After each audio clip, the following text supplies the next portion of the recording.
గంతులు వేద్దాం పండగ చేద్దాం ఇక సందడి చేద్దాం వేడుక చేద్దాం గంతులు వేద్దాం పండగ చేద్దాం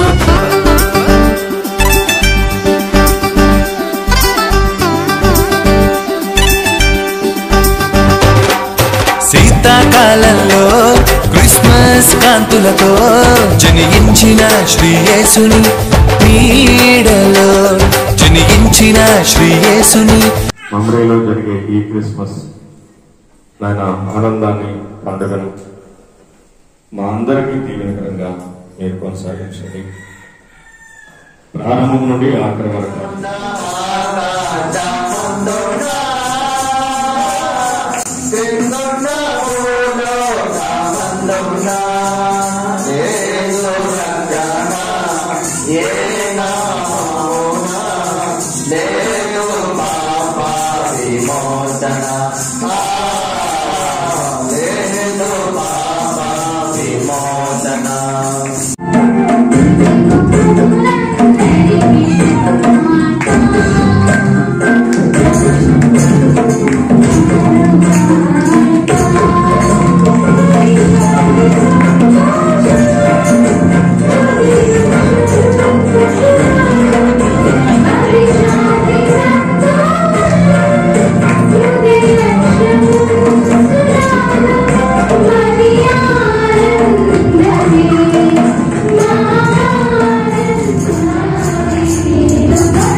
భయపడకుడి, ఇదిగో ప్రజలందరికీ కలుగబోవు మహా సంతోషకరమైన వర్తమానము నేను ఇప్పుడు మీకు దేవుడొక్కడే, దేవునికి నరులకును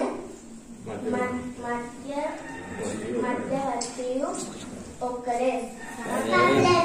రక్షించుటకు క్రీస్తు యేసు లోకములకు వచ్చెను. భయభక్తులు కలవారై కోరిక ఆయన నెరవేర్చును. యెహోవాను బట్టి సంతోషించుము, ఆయన నీ హృదయ వాంఛలను తీర్చును. మీరు లోకానికి వెలుగై ఉన్నారు, మన పౌరస్థితి పరలోకమునందున్నది. ఆయన దీనులను రక్షణతో అలంకరించును.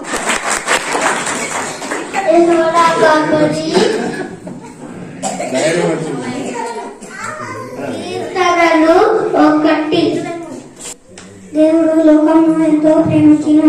దేవుడు వెలుగై ఉండెను, ఆయన యందు చీకటి ఎంత మాత్రము లేదు.